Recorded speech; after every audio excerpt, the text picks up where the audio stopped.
The goal was very late, and it was a gorgeous hit from a guy I've been gassing up since we started this podcast, Leo Campana. Unreal. Couldn't happen to a better guy. I'm so happy for him and to be able to make that impact after having a tough start to the year, knowing he's the backup in a sense with when you bring in Luis Suarez. I think there was a couple of weeks ago where I've told him, Leo, you are so important to this team. Don't get discouraged. He's a connector in the locker room. He speaks both languages. He has a very good connection with the guys that are on the higher end, Leo and Busi and Luis and Jordi Alba. Also can connect really well with younger guys. Made me so happy to kind of see him have that moment and be able to impact our team, and it gives me goosebumps right now, and I'm so happy for him.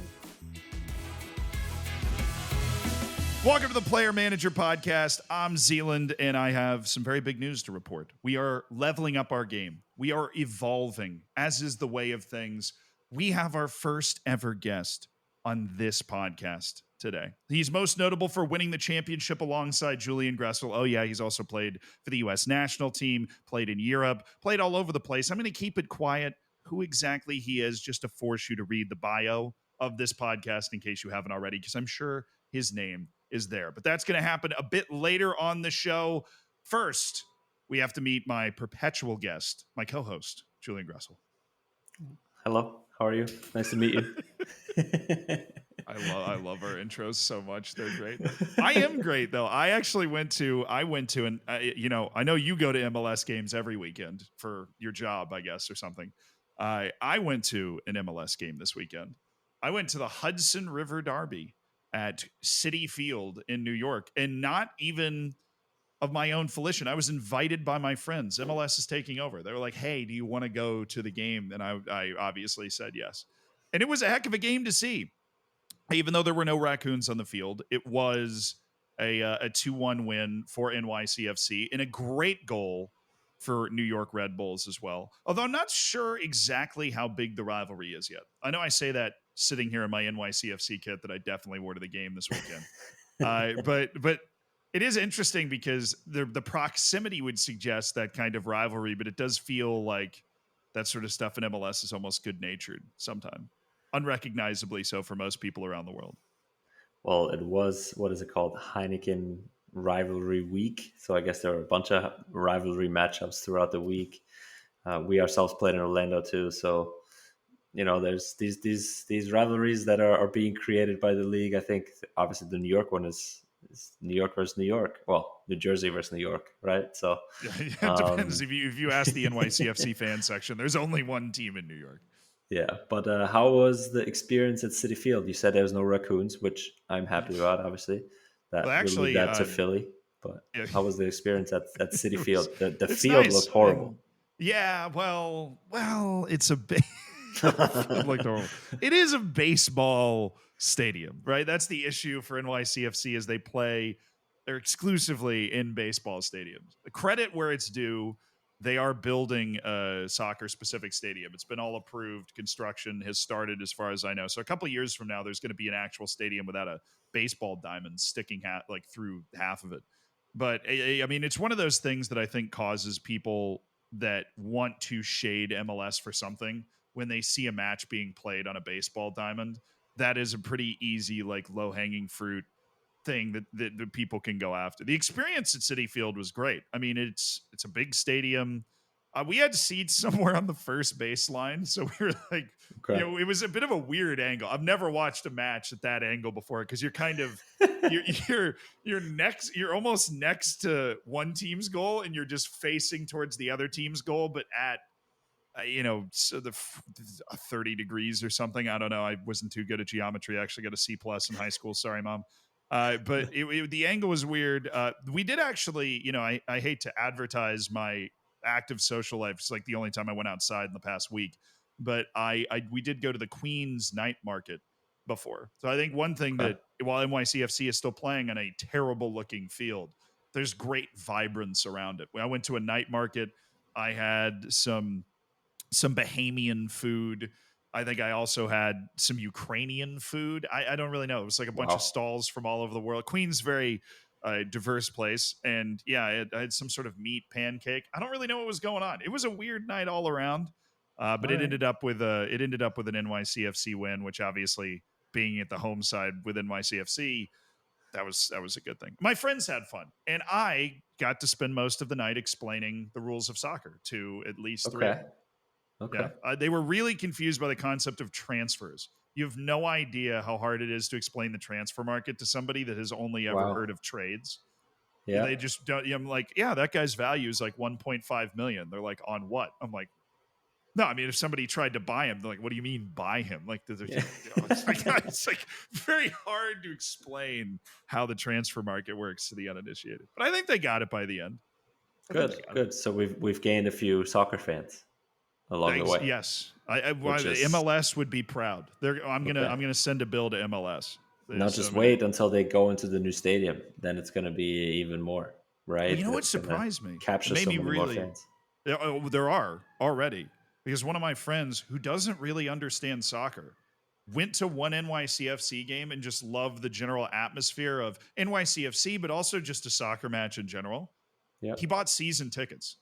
Oh He just wow. went in and and so he's already got his season tickets planned out for when the new stadium goes in. They already have them like picking out where they want their seats in the new That's stadium and cool. everything. So there is this generation of people that are falling in love with the vibe, which I really like. Yeah, I can see that, and I hear that a lot too. When like you talk to people, and like I was at a hockey game the other day, and I was talking to some people about the different atmospheres and everything. They're like, I just love soccer. It's just like you know what you get all the time. Like it's energy with a little bit of a break, and then a little bit more energy. Like and then the game's over and everybody goes home.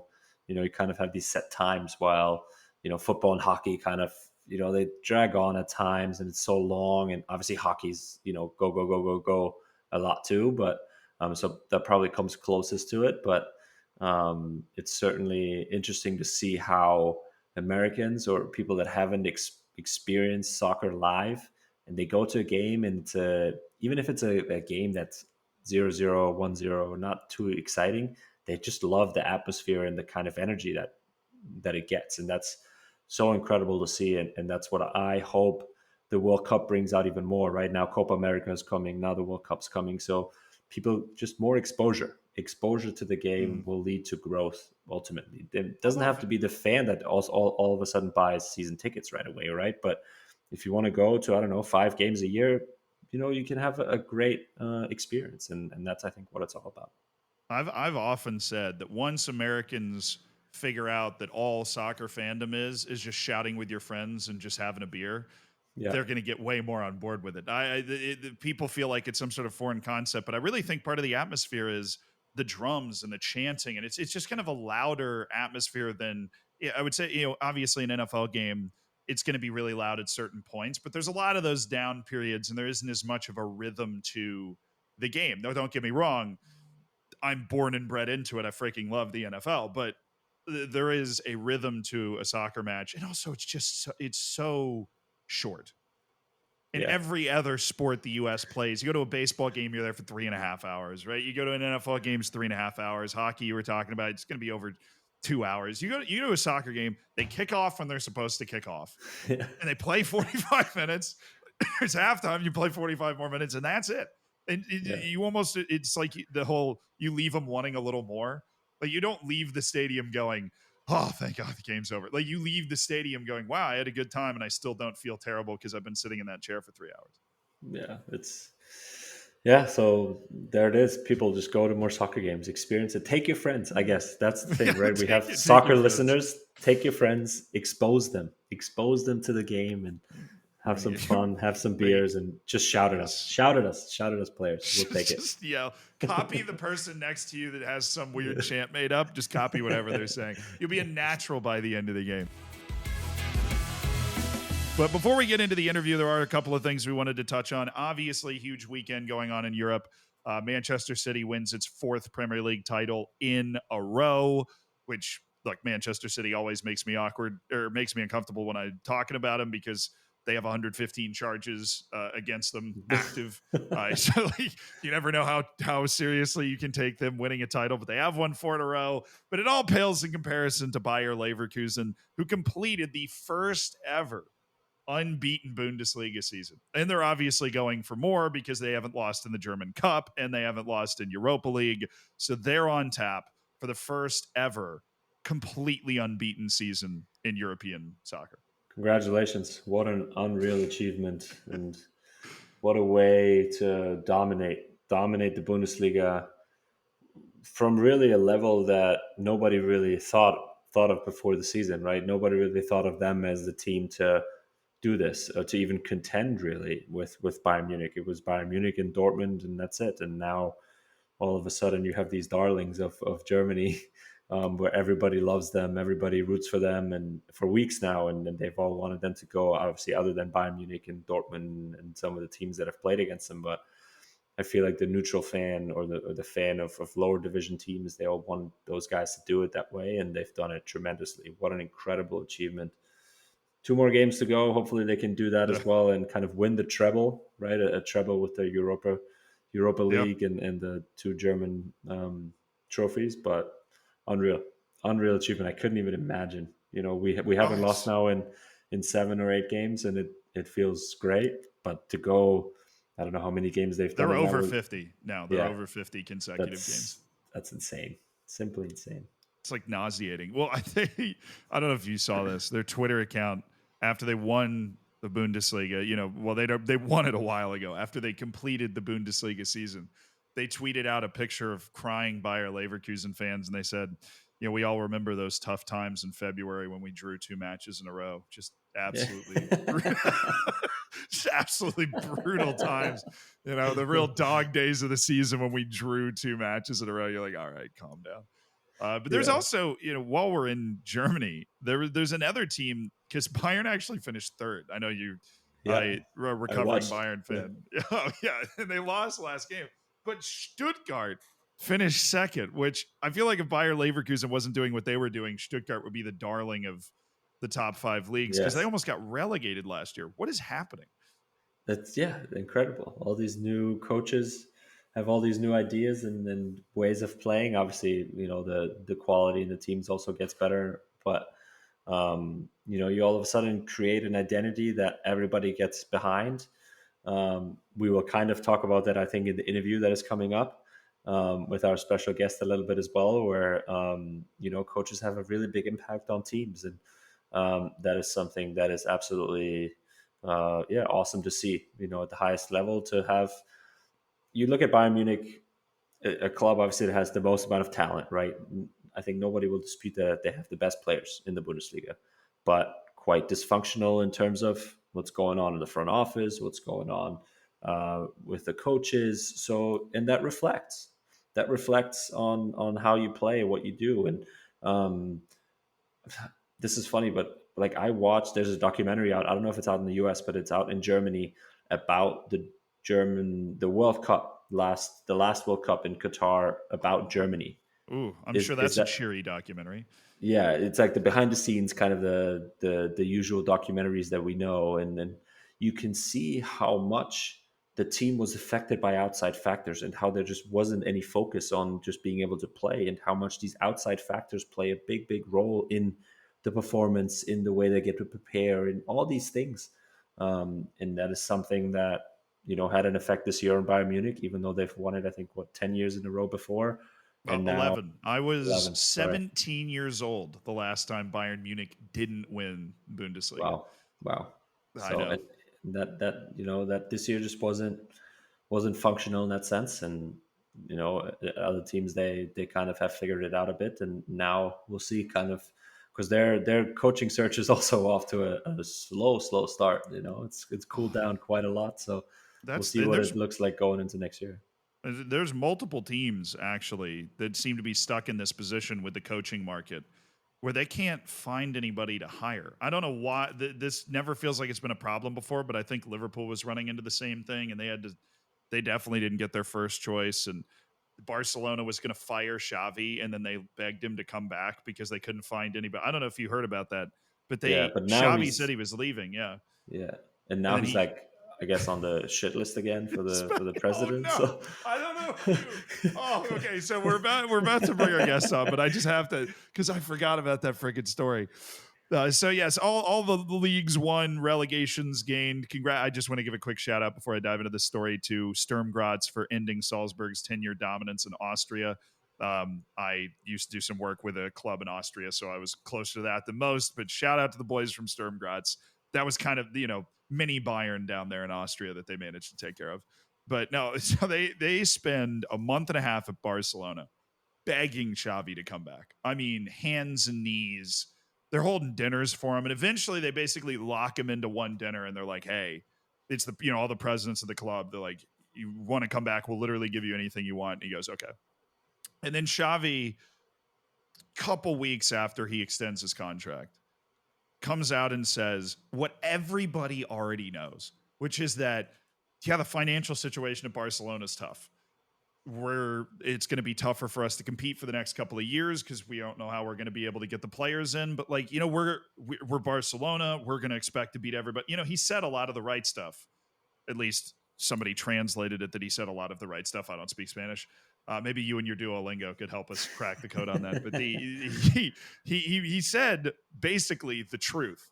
But apparently the Barcelona board just hated hearing that. And they're actually considering him, after begging him to come back, they're considering firing him for saying that Barcelona is going to struggle to compete for the next couple of years. Yeah. It shows you talk about dysfunctionality of clubs and kind of, what's going on behind the scenes. That prime example, number one. Yeah, it just really shows you how they ended up in financial trouble in the first place. When you can't acknowledge there's a problem. Exactly. It's probably going to just make the problem worse. But we had a problem on this podcast for a while. That problem was that we had not had a guest on yet to talk about something super cool. Well, something super cool is coming up, the CONCACAF Champions League Final. And it's time for you to meet our guest. And it's a special one. A player who's taken the road less traveled, the road that I find particularly interesting, all the way from the bottom of college athletics, the NAIA, being an All-American at that level, starring in the NASL, battling his way up into MLS, and all the way into the U.S. national team, and then over to Aberdeen, starring in European football. We've got Christian Ramirez, the Columbus Crew, on with us. Hello, Christian. Thank you. Appreciate that entry. I didn't know I was the first guest. No. Yeah, pressure's on. Forever in the trivia books. I appreciate you, man. Good to see you. Good to see you, Jules. Well, you guys, of course, won MLS Cup last year, but what I want to get to first is what this crew is doing this year, because it's so well documented how bad MLS has been when it comes to competing in the CONCACAF Champions Cup. But y'all are right there in the final. Columbus Crew has made the run, did what even Julian Gressel in Miami couldn't do, right? And has gotten. What's the run been like to get to this point? And what are you looking forward to in the final coming up on the first? It's been good, man. Sometimes, like the successful teams of MLS, you guys know, like when they put everything into this, they almost throw away the MLS season and like leave themselves such a huge gap to climb. But we've been lucky enough to stay healthy for the most part and be involved and stay close in the Eastern Conference. So it's been fun. I was injured for a couple games of it, but it's good to be back in the swing of things. That's awesome, man. But that gap is not too close, and we're not gonna let it shrink even more. We're gonna stay on top. Summertime's where we make the push. Yeah, that's true. That's going to be a tougher stretch for us, but. How have you guys obviously looked ahead for the CCC final, which is obviously a big step, right? Which is a big game for you guys. Is it June 1st, I think, the game? Have you guys done any kind of preparations for that game already? Which I know in Wilfred Nancy, and I kind of know the answer, but obviously it's a huge game, right? For not just Columbus Crew, but for MLS in general, right? To be the second team to win it ever. Is there certainly some eyes on that or some thoughts going into that before, the real game time now, actually? The professional answer would be that there hasn't been. But there's a couple things that in the back of your mind we're doing. So we have like altitude sleeping tents that they came in and installed in our beds to climatize us to that. And then we have at your house. At your house. Yeah, at our house, yeah. Wow. So we have that right now, which makes for a pretty interesting sleeping dynamic. It was initially going to be like a full tent, and then they were like, "Well, we don't want to mess with the wives too much or guys that have significant others. So it's like a personalized little tent, which is pretty Okay. funny. But yeah, so we have that we're sleeping in every night. And then they just started today the bike protocol with the altitude bike method. So we're doing that after training. So yeah, those are the two main things. Just trying to basically get your body, I think more so get that feeling of the altitude in Yeah.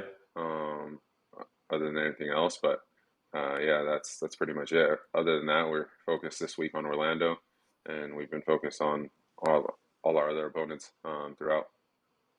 That's crazy, dude. I did not realize how high Pachuca is. Yeah, That's where the match is being played. I yeah, was just doing some light Googling on the side, and Pachuca's 8,000 feet up. Denver's less than 6. So this yeah. is like a third higher than Denver. That is absurd. Have you ever played in that type of elevation before? Yeah, I had a preseason in 2016 with Minnesota in Pachuca, actually. It was a Okay. great 10 days. Oh, uh, wow. yeah, we spent 10 days in Pachuca, and they let us train on their like U14 field. So that was fun. And then we spent the next week in Mexico City at Cruz Azul's facility. So that was a wild preseason, but that was, yeah, uh, that's my Which experience in is Pachuca. lower. It's Yeah, lower for people that are wondering, even though it is still higher than Denver. People asleep on that Mexican elevation. It's yeah. going to sneak up on you. What's it like trying to, for both of you guys, what's it like trying to play in that type of elevation? Outside of getting a weird tent put in your house, like what what else do you have to do to try and deal with it? I think it's just like for me, it's breaking through that initial like suffocation that you feel, and then Yeah. you feel pretty good, and then all of a sudden there comes a point in the game where you just hit a wall, and the game feels like it's just stretched, um, and it's never ending. The time isn't moving. Yeah. That's the worst part for me. The lack of oxygen certainly hits you at some point. But for me, it's Yeah, also, you notice a difference in the ball flight, and kind of those types of things where you have to get adjusted to that a little bit, in my opinion. But honestly, I don't know. You just play the game. In MLS, obviously I've played in Denver and in Salt Lake. I think those are the two games or two places that kind of stick out. But you just still go there just for one day, so it's not obviously at a high stake game like the one Chris yeah. is coming up, in Pachuca. So it's a little bit different. But how many days before are you guys going to go there and prepare? You meet like there on site, kind of. We're only going Thursday because we're mandated by CONCACAF. Okay, If not, they were like, we'll just go in the night before and be there as little as possible. gotcha. Because all the science always says like travel in the day before so you don't feel it as much or whatever. Yeah, But yeah, with it being a final, you obviously can't. So yeah, Thursday we'll be there after training. We'll fly out and be there for those couple days. sounds good. It'll be No, fun, I man. mean, I used to have family in Colorado. I suppose I still do. I don't know why I said I used to. And every time I go out and visit them, I get sick too. Is that like a concern that hits some part of the team, or do they have some weird Yeah, altitude tent way of handling that yeah. altitude sickness? I think it's the altitude headache that hits you. That's what I've experienced when I've been in a place for too long. That's of altitude. You just get a little bit of a headache. You feel a little dehydrated. Yeah, that's So that's mainly it. just Just Advil, just power through. You figure it out somehow, man. But this is such a yeah, high stake game where, like, I feel like if you come to that point, you're like, no, man, this doesn't matter right now. We're gonna push through, and we're gonna do whatever it takes to kind of be at the limit, and go over the limit even at times to really, yeah, try and win, and ultimately try and win a place, right? Be the second MLS team to win CONCACAF Champions Cup, formerly known as Champions League, and get a place in the Club World Cup, the expanded Club World Cup yeah, that will be in the US against teams, obviously Oh, I forgot Real it was here. Madrid, Man City, PSG, River Plate, like you name it, right? I would have loved to play in it. I would have loved to be in that final, and try and earn a spot in that. But is that something that you guys look at and be like, man, this would be really cool to be a part of next summer? yeah. I think when we first started the competition, Max, our video analyst, put together a little presentation. Yeah, And then there they're was a great little, at that at Columbus. yeah, They're great at the video it's fantastic. presentations in Columbus. And he put over like the little Club World Cup and how you can get into it, and it was just like all our eyes were like, oh, okay, yeah. And so now we're like we sense it, Yeah, and yeah, we're just it'll be exciting. I mean, with all that on the line, to be able to be in a competition of that magnitude would be insane. So we're hoping, and we're just hoping for a good performance. And I think if we go and play how we're accustomed to, and nullify a little bit of what Pachuca is showing, how great they are in certain areas, I think we'll give ourselves a good chance. Now, this kind of blows my mind a little bit because when I first heard what the Club World Cup was, I was like, oh, this is just kind of stupid. Like, why are they doing this? You know, they're just like creating another tournament, you know, and the Club World Cup, but before was kind of just like Manchester City against some random team from Egypt. And that was just like basically how they were settling it. Yeah. But the more you think about it, the cooler it does get. So you guys are really locked in on this. This Club World Cup has appeal to people that are on the field. Like Julian, you were thinking about it when you were in the CONCACAF, the CCCCC. yeah, for sure. I mean, it's definitely something. I think I've got asked about it in the media, like before the first game of it. Like, it's definitely something that put your club right on the world stage in that sense, and be able to play against these teams that usually you wouldn't be able to play against. So of course you think about it. Yeah. Yeah, is there another tournament that's happening, like Intercontinental or something? Yeah, well, What's that one? It's my job to know, and it's still hard to keep track. So they've started a different one where random countries play each other. I think it's called the Inter something. It's really just a war between FIFA and like the different continents. They're all trying to create the thing that people want to watch the most. So FIFA's really offended that the Champions League is so successful for UEFA, so they wanted to make a Club World Cup that's an actual World Cup type thing to Yeah. compete with that. But every once in a while, they'll accidentally create something good while they're just trying to one up each other. And from what it's sounding like, if every club is kind of coming into this, because if you look at the clubs that are qualified, I just kind of pulled it up. There's a really good cross section of clubs from all over the world that is going to be really cool to see people play against. Like you have Mamelodi Sundowns from South Africa. You've got all the big teams from Brazil, River Plate, obviously, Auckland City from New Zealand, like all these teams that are playing in their own bubble, and they would never, obviously a normal Real Madrid, Man City, Bayern Munich. They'll all be able to play against each other. I'm kind of excited to see if one country gets absolutely found out, like one club just shows up and gets absolutely destroyed. Well, since the US is the host country, Inter Miami or maybe another team from MLS will hopefully get an invite. So maybe there's another way for me to get it. I was going into that one next. I know there's a host country one. I was like, I could see there's a path. There's a path that wasn't spoken about.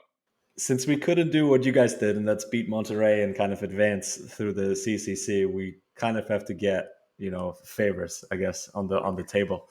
Hopefully that's a way for us to get invited. If there's one team that's getting an invite, though, it's the all-star team in Miami for sure. I mean, they want Messi and Suarez and Julian Gressel obviously on the big stage. Yeah, thank you. In that, but the three other teams from CONCACAF are actually Monterrey, Seattle Sounders, and León that are already qualified. Yeah, León. Do you remember anything from that PowerPoint presentation you got about how the whole thing works? No, it was just like our path here, and for some reason they were like, we'll have to go to Mexico a couple times if we want to get there, and then surely enough, we went to Monterrey both times. So yeah, here we come, Pachuca. But when I say Zealand, or to all the listeners, when I say that they're elite at presentations, I am really saying they're elite. Dude, the one before the MLS Cup. Yes, that's the one I was going to bring up. Because it wasn't like it was maybe 5 minutes about tactics and about how we're going to play. We've prepared obviously for a week or 2 weeks before about MLS Cup, and then we go into the meeting and it's 5 minutes about tactics, just reminders, and then it's about kind of the path the club has taken from the start of the season, and then it's just all of a sudden there's a slide with pictures of all of us players as kids, right? Like. Yeah. What was your thought going through your head, right in that moment, Chris? What were you thinking? Moment, like my eyes didn't draw to myself. I was just like, who is this?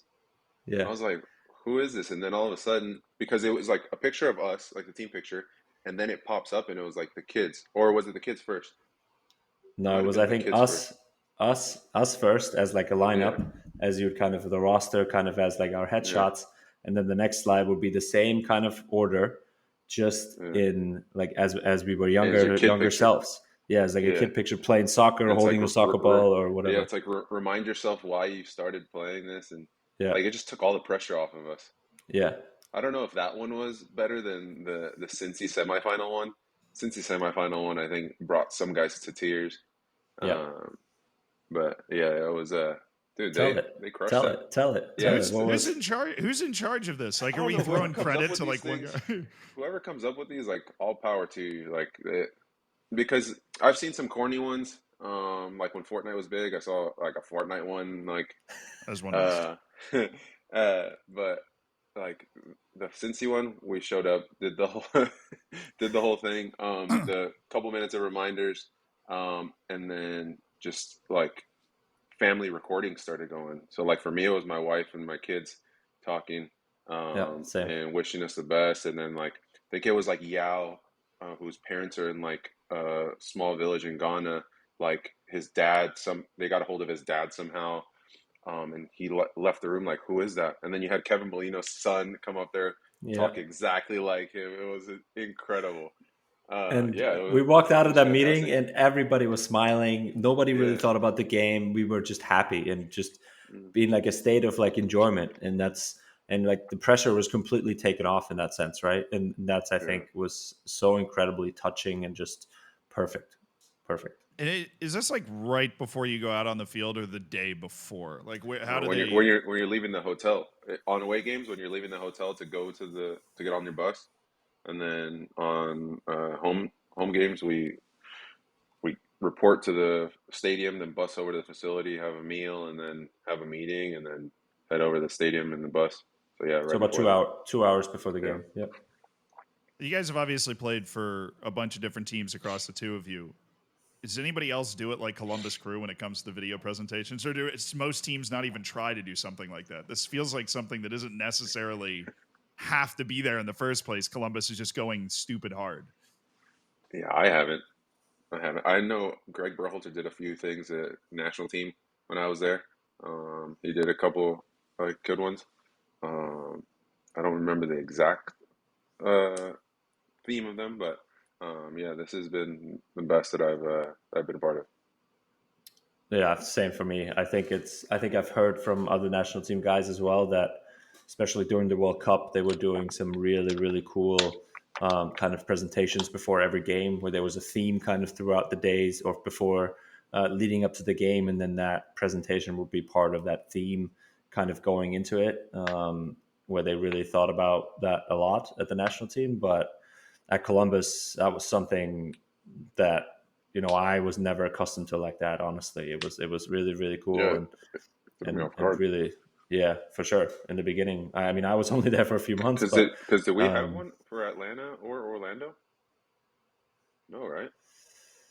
no, but in my opinion, Nancy's always been really good at kind of team talks, and he always has a really good feel of when to speak, how to speak, and how to get points across. When to be more detail oriented about tactics, and when to be more kind of laid back and kind of guys just enjoy the game. Like this is what you love. This is what you grew up loving, and kind of he's really really good at sensing these moments and when to apply a little Yeah. bit of pressure, but also when to take it off. And I wanted to ask you this as well: is like what was like when you got there, or when he was the coach? Is there something that you always think about that he has like talked to you, or he's given advice to you, or like one thing or two things that kind of stick out in your mind that he's spoken to you about? When I first had the conversation right before I signed, um, he asked me. He said, "Why, when you've played for this team, why were you defending the holding mid?" And he's like, "You're a center forward." I was like, "Yeah, but the coach told me to do that." He goes, "Oh, okay, mm, all right, that's all I need to hear." And I was like, "All right, cool. Did I pass or something? Are we making it happen?" uh, but yeah, that was one of the things. But And then after that, when I met him in person, he's like, just be yourself. I'm going to ask you to do a couple things, but at the end of the day, I want you to be yourself and trust your instincts. And I enjoy when you flick the ball around the corner or when you just try and be creative. Don't let that stuff go to waste. So yeah, he's like you said, he knows how to get the best out of you. He knows how to push those little buttons at times, and sometimes I feel now it's like he doesn't worry about me. Where he's like, okay, Christian will be good. I'll just let him be him, and when I need him, he'll be ready. And he worries on all the other stuff. So it's been a good relationship that I built with him. And yeah, I can't complain really. I mean, I sorry, Zealand. I want to jump in again because I obviously been there with you last year, right? And I know Mm-hmm. how hard it is when you kind of go from playing a lot of minutes to then all of a Yeah. sudden becoming more of a little bit of a backup, right? And in Mm-hmm. a guy that comes in, and I was there in the playoffs with you, right? Like we Yeah. obviously came in the Eastern Conference Final. You came in Orlando and scored a really, really big goal there in the Eastern Conference Final. You know, we came off the bench, did our thing to advance to the MLS Cup Final ultimately. But how, like, he never really spoke to you about any of those details, right? It was just more of like it's like this like mutual trust. I feel like that he Yeah. establishes with players, right? And that he then kind of just that relationship he kind of just keeps Yeah, going in a because sense, right? yeah, I mean, I went from starting all summer, in Leagues Cup and everything, and then all of a sudden, like, I found myself like not playing for a while, and I was like, did I do something? Like, what's going on? I remember we had like 3 games in a week, and I didn't play any of the three, and I Yeah, was like, usually he'd give me one or two of those, like something's off. Um, and I maybe had a word with him, and he just said like, your time's gonna come. Like, I feel like these guys are right on the edge of like some chemistry like building, and like breaking through. And I was like, well, all right. I mean, I've done what I could. I started. I think it was 19 games, and we only lost two of those, and we won yeah. 14 or something. And I was like, I was hyped. I was like, dude, numbers are on my side. Like, what are I, we fighting here? dude, And I would have showed up with the stats. You should have had like one of those presentations like they're giving to you before the game. Like, and if you see yeah, on slide 7, but like for me too, it was like one of those. It's like I'm not gonna fight this. Like there's something special building. I'm just gonna let it ride out, and I'm gonna be ready when my name's called upon. And I remember having that conversation with you after the Atlanta series. Yeah. I was like, we're gonna be called upon. And then surely enough, 2-0. I remember what you said to me right before we went in the game. You're like, let's do this. And then I was like, all right. I didn't know it was gonna turn out like that, but No, man, that was good. But no, because it was prophetic. it was it was do you challenging for remember? me. Do you remember before we go back to? Do you remember? Was Club America your first game? I think I so. know. Yeah, I I think, think I was on the and bench and I came in and I assisted the goal to you. yeah. Nice ball in behind Amundsen. Advanced, whipped in delivery. Molino just on Gressel. Pulls it back. And it's in. Ramirez on hand.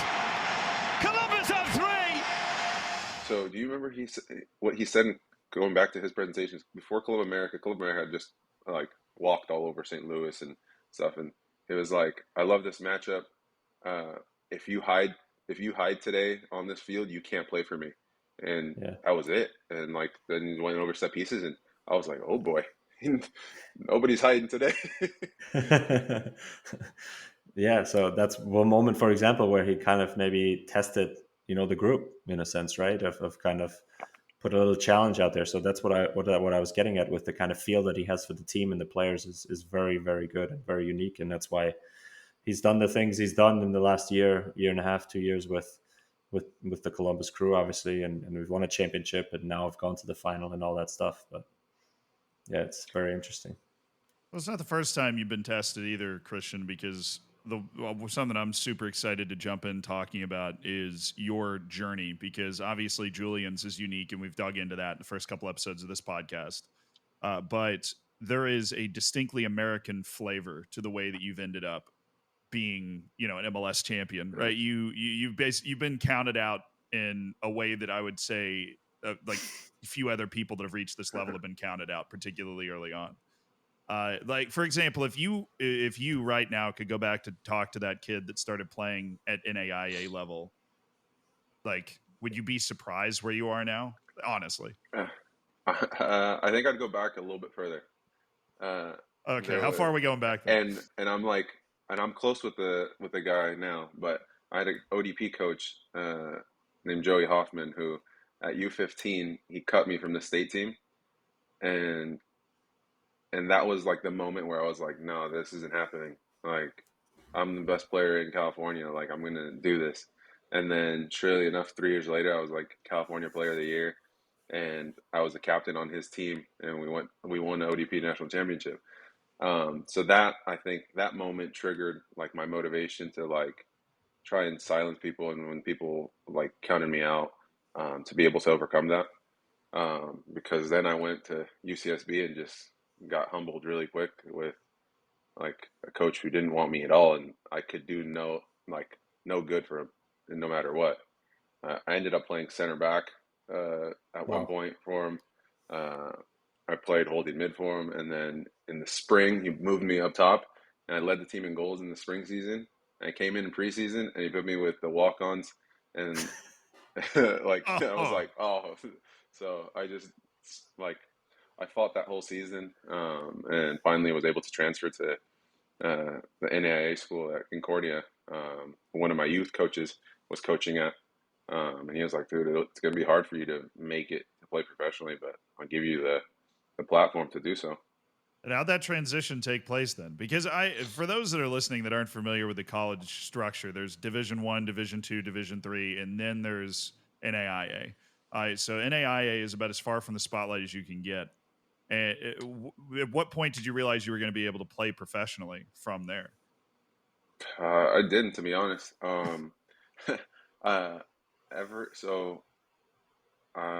We lost out on the national tournament my junior year, and I was like crushed because I was like, that's my one moment. Like, I see like one NAIA player getting drafted every year, and it's like the NAIA Player of the Year, and I was like, that was my one moment to make it.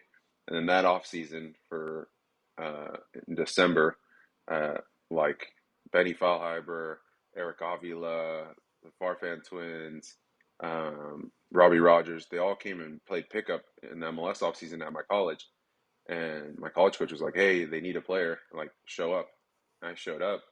I was like, this is sick. Like, and I did well, where they were like, hey, we're going to be here Tuesday, Thursday, all December. Like, we'll see you here. So I just kept showing up. And I was like, you know what? I think I can do this. I just need an opportunity. And then, yeah, I kept going. And my senior year, we lost in the quarterfinal of the NAIA tournament.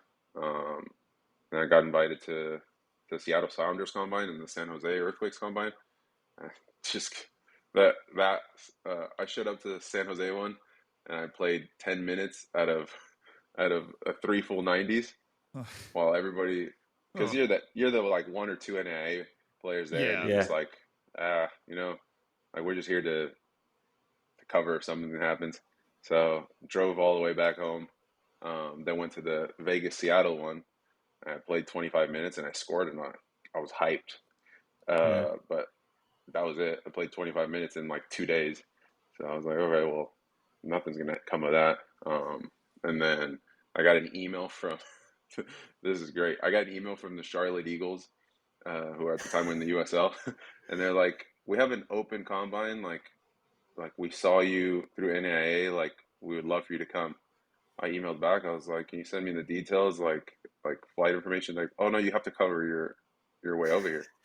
It's like, yeah, because at that time, like, my dad's, well, we were living in a like a low income apartment complex. My dad's the only one that works.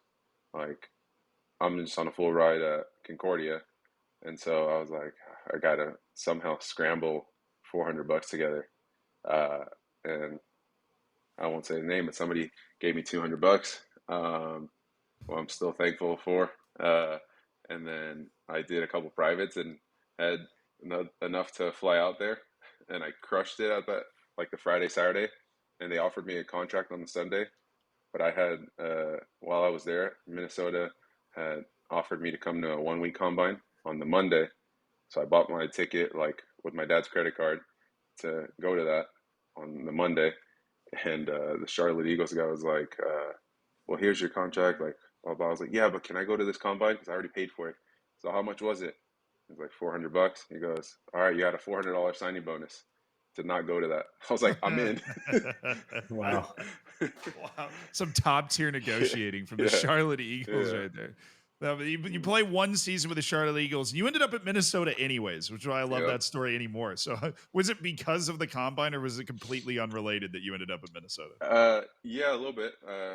Kevin Freeland kept in touch with me during that 6-month season of the USL.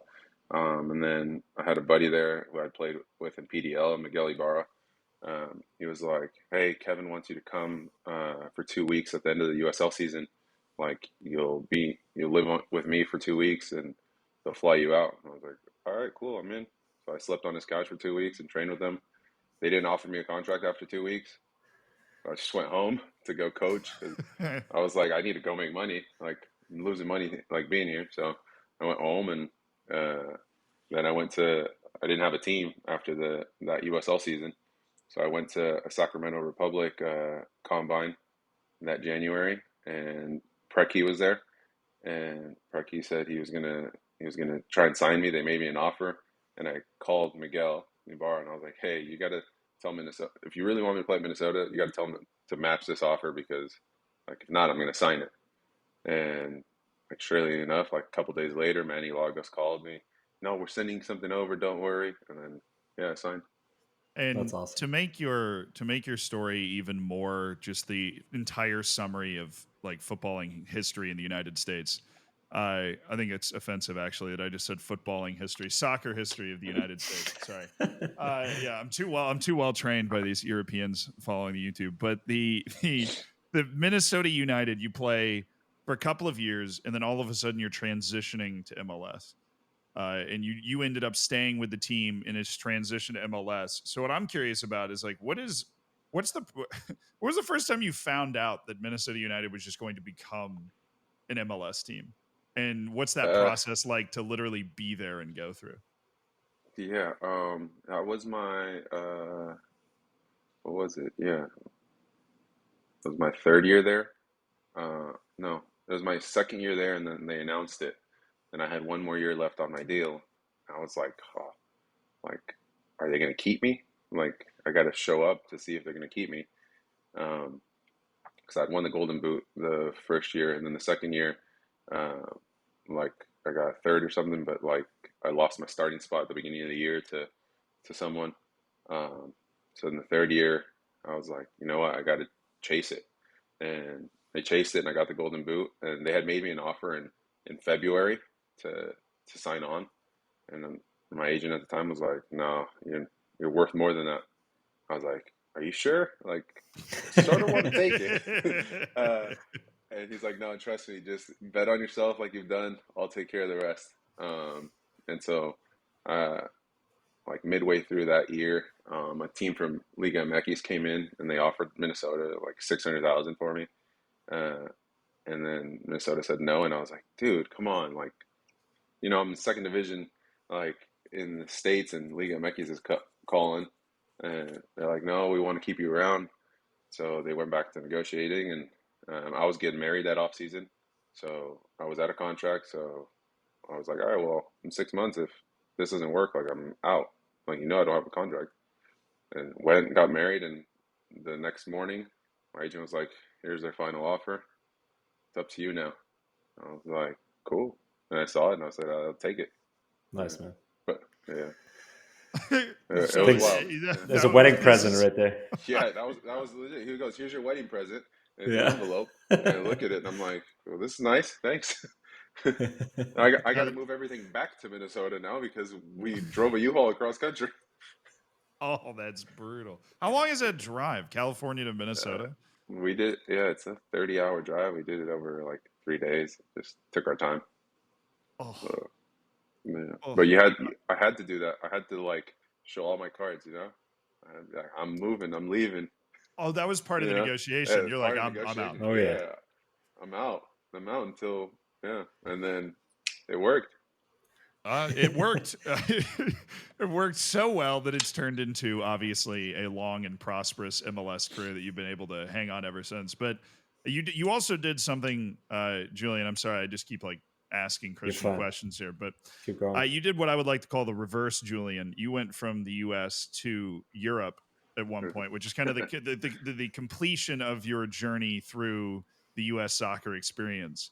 So how did that process work? Were you always hoping that you'd be able to get an opportunity maybe to play abroad anywhere? Or did you just get a phone call from a dude with a Scottish accent and then all of a sudden it was showtime? No, I was hoping. I was always hopeful to play abroad. With numerous times that I don't believe. I think it's been like 3 or 4 times where like deals to Liga MX has fallen through. Um, so I was always like, the window's closed type of thing. And then, believe it or not, I responded to somebody's Instagram story uh, that posted a video of Aberdeen because he used to be the English national team's like set piece coach, striker coach, this guy Alan Russell. And if you look him up on Instagram, it's like Superior Striker. I used to work with him in the off season when I was in the NASL, and he had just become the assistant coach at Aberdeen. And he posted this like cool like Aberdeen like coming home type of thing vibe, and I was like, oh, congrats! Like, looks like a dope place. 2 days later, he responds. He goes, "What's your contract situation?" I was like, uh, I was like, I'm out of contract in 6 months, and he's give me your agent's information. And I was like, whatever. Like, you're just being nice. Like, we know each other.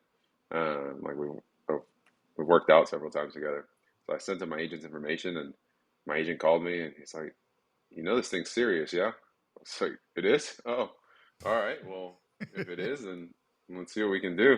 I'm out of contract in a few months. I wasn't playing at the time in Houston because I wasn't what like the manager at that time wanted. And so I was like, if not, I'm gonna be a free agent coming off of no games in a Yeah. year. Like, tough to get a job. So I was like, this is one last opportunity to play abroad. And they had qualified for Europa Conference League. So I was like, I'll play in European football. Cool, whatever. Let's do it if the numbers line up. And my wife was like, yeah, let's go. So we just jumped on the plane and went. And Scotland's a little cold. So how was that Yeah, transition? I mean, I know Minnesota's cold, but Scotland's that different rainy yeah. It's the wind. culture shock In cold. Aberdeen, it's the wind. It's the wind that gets you. Man, the wind is so cold there. It's a cool city. One way into the city, one way out. Uh, we by the end of our time there, we had a routine down. We enjoyed it. Like, life was just slow there. It was like it, Yeah. it moved very slow. It was a pace that we enjoy. Like, that's why I like Columbus and I enjoyed Minnesota so much. It's like a slow like lifestyle. But yeah, it was cool. I finally started to understand people. Some of the accents are. One of my close friends out there, he called me yesterday, and he had a few drinks in him, and I was like, "You got to slow down a little bit." I think that was Sir Alex Ferguson. Obviously, was Scottish. I think that's what a lot of Yeah, the I foreign met him players after a who game. play. Really? Oh, because I have he used to coach Aberdeen. yeah, Yeah. he came up for Aberdeen versus Dundee United, and then I was like walking to my car, and I see him, and I was like, "Oh, photo op." Gotta say hi for sure. Yeah. Um, no, it's a great story. But how? Obviously, we want to come back to kind of how you then came back to MLS a little bit as well. And I know you've had a tough time, kind of a little bit in Aberdeen. You know, we were playing, then you weren't playing, and some coaching changes as well. So did that obviously play a role again, right? In kind of trying to kind of find a way maybe back towards MLS, or was there? I think you've spoken about a deadline day move that got denied Yeah. to an English club. Maybe you could name the club. But how was that experience then, kind of coming back? Yeah, yeah. So when they let go of the staff that brought me, new manager came in, and he basically tried. We were in a relegation battle at that time, and basically, once we were safe, like in my mind, I was like, okay, well, I still have another year left, but he paid out. I think the club paid out like 11 players that summer, Wow. or something like that, and let go. So I was like, well, I'm under contract, so I showed up to preseason. I showed up a week late to make things worse because I had COVID, so I couldn't fly. So I showed up Yeah. a week late. So like even the press just started like Christian's still in California. But yeah, then a few things. There was a move to Saudi that fell through like early on in the window. Then there was a Turkish team that came in towards the end of the window. That got really close, where it was just almost on me to agree on personal terms, and then they ended up like backing out like last minute. So we're like, okay, well, the club knows now. They said if something comes, like I can leave, type of thing, because I got my jersey number taken away. Okay. Like You see the signs. I showed up to the training facility, and to be fair, the kid is a good kid. He's been fantastic for him, and I have no issues with him. They had signed a new striker, and I show up and he's wearing number 9 at breakfast, and I'm like, because you have to pass the cafeteria to walk to the locker room. I'm like, oh, that's strange. Show up and I don't have a number in mind. I'm like, okay. I look at my phone and it's from the manager to come to my office. And then he's like, hey, like, he's my number 9. Like, you've made it clear that if an offer comes, you're on your way out. So I need people bought in, blah, blah. I was like, yeah, but if I'm still here, like, that's my number. He goes, no, I make that decision. And Wow. I was like, all right. So he said, what number do you want? And just me out of spite, I was like 99. I love that. Yeah, so I was just like, whatever. Like, just took just for some banter. And I think some of the guys understood, like, damn, I wasn't done right. Especially because I think I handle myself really professionally in situations like that.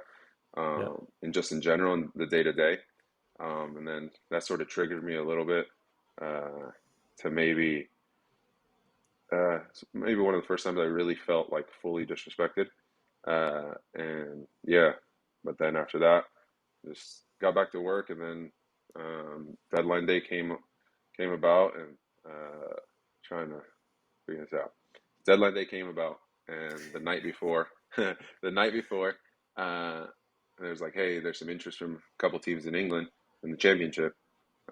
So just, you're on alert. I was like, all right, cool. So about 11 p.m. comes around, and my agent goes, hey, we've agreed to terms with so-and-so. I was like, have they agreed with Aberdeen? And they're like, yeah. And I was like, all right, cool. Like, I'm in. And he goes, well, yeah, I'd hope you're in. So I packed my bags, and he's like, you'll be on the 9 a.m. flight. And I was like, cool. Didn't sleep much that night. Yeah. Wake up. He's like, hey, we're going to push the flight back till noon. You'll still be making in time to make, it's an hour flight down to London. It's one of the London teams, like, nearby. So you'll still make it to the medical, blah, blah. I was like, all right, what's going on? He's like, they just have to, like, go through a couple things again, because you're missing certain minutes from 2 games that you missed at the end of the year.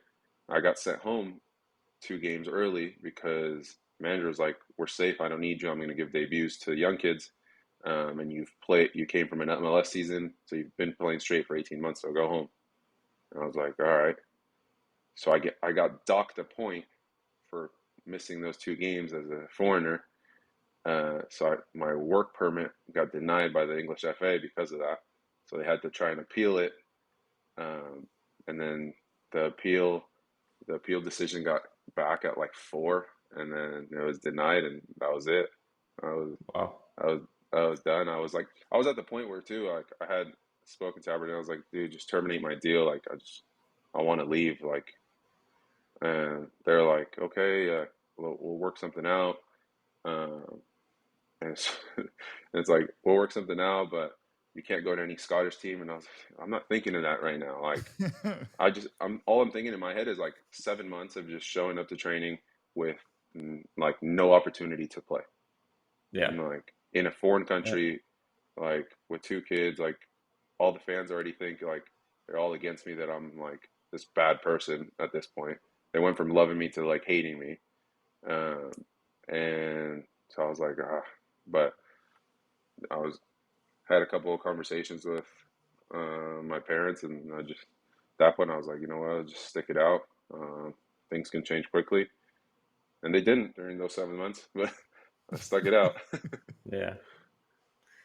Yeah, that's interesting. All the different offers that were floating around, though. You seem you had a taste. It's a blue team, blue and white team, outside of London. Oh, that's okay. That's Zealand, that's your department. Yeah, that's the bad signal for me. I'm on it. Queens Park Rangers?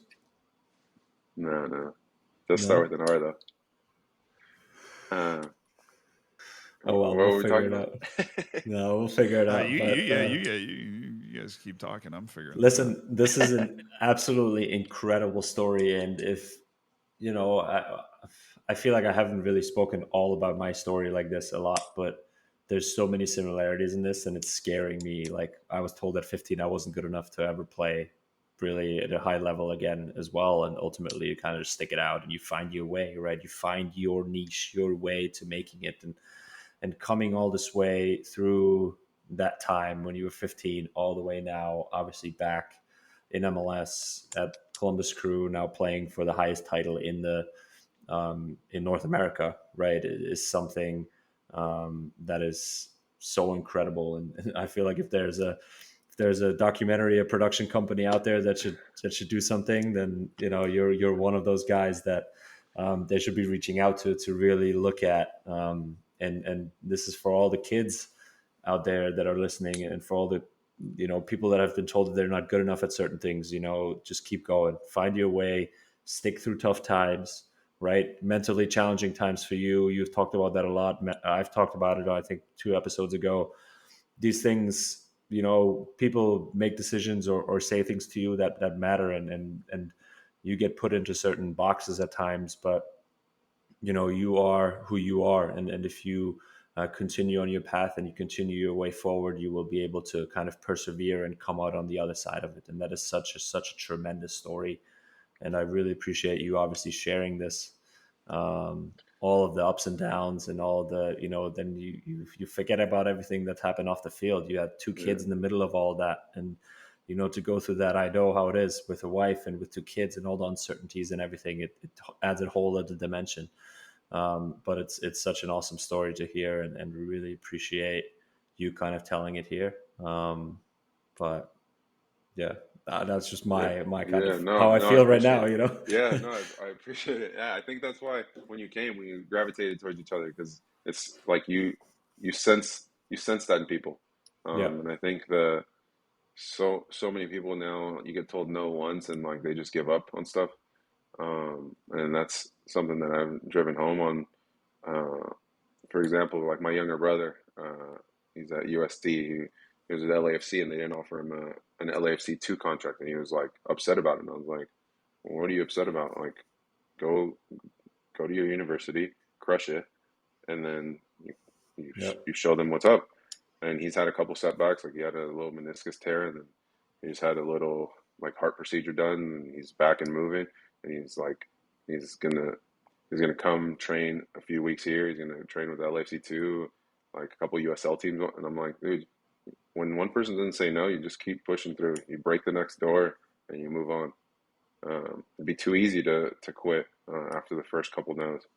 But it's just something that I think we just need to appreciate sometimes, that those people maybe are adding motivation to our fuel, our fire.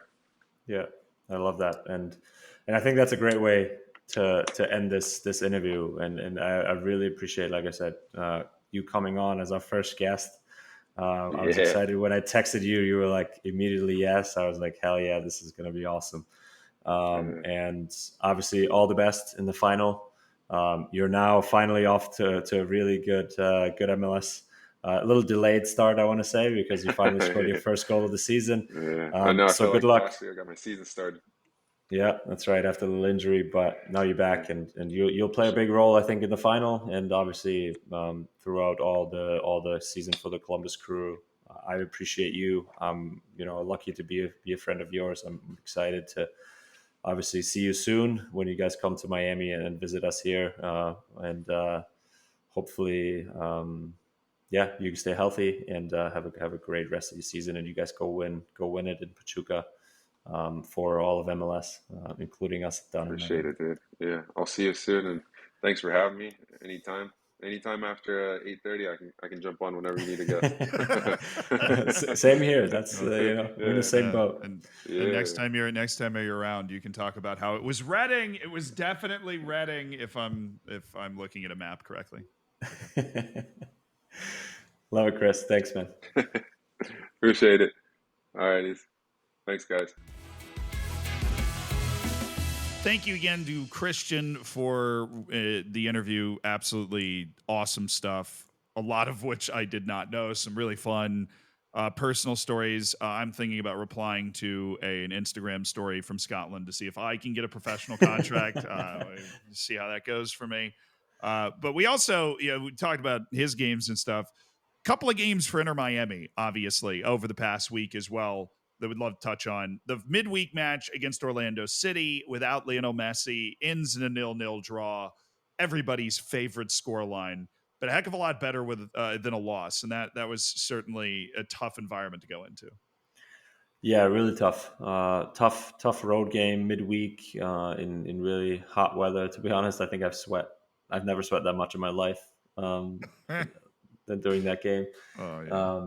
But yeah, no, good to keep a shutout, and I think that's what we take away from that game. Now, obviously, we talk about the 2 games, so we've now kept shutouts for 2 games in a row, which is something that we haven't had a chance to talk about a lot on here because we've always conceded goals. So that was obviously a good thing to kind of take away from these 2 games. And yeah, Orlando will take the draw. I think we kind of continued our streak of obviously being unbeaten. And sometimes when you have tough weeks like we just did, midweek games and everything, then draws aren't necessarily the worst thing, and especially on the road. So we'll take those. And yeah, like I said before the game, I think it was going to be a tough game, but now after as well, happy with the draw, and obviously ultimately wanted to win the game, but circumstances were good that we take a point home, and we were able to get the 3 points at home against DC United. Look, you said back-to-back weeks or back-to-back matches where you held a clean sheet. That is great news because it means you're not conceding in the first 5 minutes of a game. So we finally didn't get to do that segment, which is a huge victory for everybody in Miami. But that 1-0 win over DC United was nothing but routine. Not only did you guys not concede really early in the game, you held the clean sheet, but the goal was very late. And it was a gorgeous hit from a guy I've been gassing up since we started this podcast, Leo Campana, because I think he is actually legit in a real good striker. And he went out and was able to grab the goal to win the game against DC United. It's a sick goal, man. Will there be a late hero? Campana, who's just come on. Flag stays down. Shot fires. Goal! Off the crossbar and in. How's that for an entrance? Leo Campana! Yeah, unreal. And it couldn't happen to a better guy. I'm so happy for him, and to be able to make that impact after having a tough start to the year, obviously, where knowing he's the backup in a sense, with when you bring in Luis Suarez, and who plays a lot of minutes, and we only play with 1 striker. We never really play with 2, so it was really tough for him to obviously get into lineups and get games and get rhythm and all these things, and then to come into the game because of a concussion substitution. So because DC United had an extra substitution, a concussion substitution, we were able to make 1 more substitution as well. That's crazy. Leo comes in like the 92nd and 90, whatever, and with a second touch, scores an absolute banger. And I think there was a couple of weeks ago where I've told him, Leo, you are so important to this team. Don't get discouraged by kind of your role or your limited playing time, because he's a connector in the locker room. He speaks both languages. He has a very good connection with the guys that are on the higher end of the pale scale in terms of Leo and Busi and Luis and Jordi Alba, obviously, and also can connect really well with younger guys. So, it made me so happy to kind of see him have that moment and be able to impact our team and kind of win the 3 points for us in that fashion was absolutely awesome. It gives me goosebumps right now, and I'm so happy for him to come on and do that. And that's really, from that game, that's really all we need to talk about, because DC makes it tough on you. They defend deep, they play long balls, they ask questions of you that aren't really much through playing. They're just about competing and about fighting for second balls and all these types of things, which we did. And we didn't play great. Ultimately, we weren't able to break them down enough, I thought, to really warrant a win ultimately. But that's why you have game changers like Leo coming off the bench, and you obviously have game changers on the field to kind of provide those sparks at times. But in that game, they weren't able to do that, and we needed help a little bit. And Campana comes in and does an unbelievable job, obviously with the limited time that he gets and limited touches, and scores the goal, and we win the game. Ultimately amazing. Well, hey, that time might be about to go up. If I'm getting my Leos and Louis mixed up, but if Louis ends up getting called up to Copa America, then there is all of a sudden every minute out there possible for Leo Campana. So I got to think that might be somewhere in the back of his mind, because I have to imagine Suarez is going to Copa America. Yeah, that's, I think, my understanding of kind of speaking to Leo more about, there is a pretty good open communication with Tata and the staff about his role and kind of his, minutes that are going to come, minutes that are going to be, limited, obviously. But, there's certainly a good way Tata has handled that situation with Leo Campana. So that keeps him in a good headspace. And you can see that, he works hard. He's in good moods. He's, not being disappointed, all these types of things. He's being an unbelievable professional that is trying to get better every day and trying to work as hard as he can, and really wait for his moments. And ultimately, it hasn't really happened in the first, part of the season, but, in games like this weekend, he comes in and makes an unbelievable impact. And that's the depth, and that's the kind of stuff we need if we really want to be Supporter Shield contenders at the end of the day, because you can see Cincy isn't really letting up either. Yeah. And of course, Christian's Columbus Crew going to be charging around That's behind right. you guys as well. It's going to keep things nice and spicy. But with all of that drama that was happening this week, there was one superstar. And that's where we get to our one Instagram question this week that we picked out from y'all. This from Jay Schwua. And they brought up my hero, Raquinho, the raccoon. Do you have any thoughts on Raquinho running across the field during the Philadelphia NYC FC game? We need to find him a ball because he's moving very well in the center of midfield. Oh, wow. This is just incredible scenes. And what animal would you liken yourself to when playing, managing soccer? Interesting. So first, thoughts on Raquinho, Julian? What a moment. What an all-time MLS moment that comes up in 2024. Unbelievable. I've seen raccoons and rats before in locker rooms, especially at DC United Stadium, where they still played in, what was it called? The all baseball stadium, where they played in. Through my first years in the league, I think on away games we played there, but RFK Stadium, that was it. Yeah. Thank you, Michael, for that little hint there. But that's where I've seen raccoons and rats and stuff in the locker rooms before, but never on the field. And unbelievable moment there. That dude, certainly. He had the moves too. He was shaking. He was on the playing field for more than 2 minutes. Nobody could catch him. A great pace. Well, then I think it was Bleacher Report tweeted out a 99 overall FIFA Ultimate Team card with just a picture of the raccoon on it, like 99 pace, 99 agility. Opinion of trash cans was one of the stats, and it was 0 because he was eventually captured by a trash can. I loved it. I mean, obviously, you don't want to have every match be interrupted by a raccoon, but when something weird and funny happens like that, the announcers went with it. They were like rooting for the raccoon, all of that. That's awesome. Freaking awesome. What animal would I liken myself to when I am playing or when I'm managing soccer? I have no idea what animal I would What is even meant by that question? No, I was going to say, so like, that's probably makes more sense for you. I would go with, for me, I would go with like a monkey, like a nice orangutan, perhaps. Yeah. I feel like you would understand what you're trying to do. Yeah.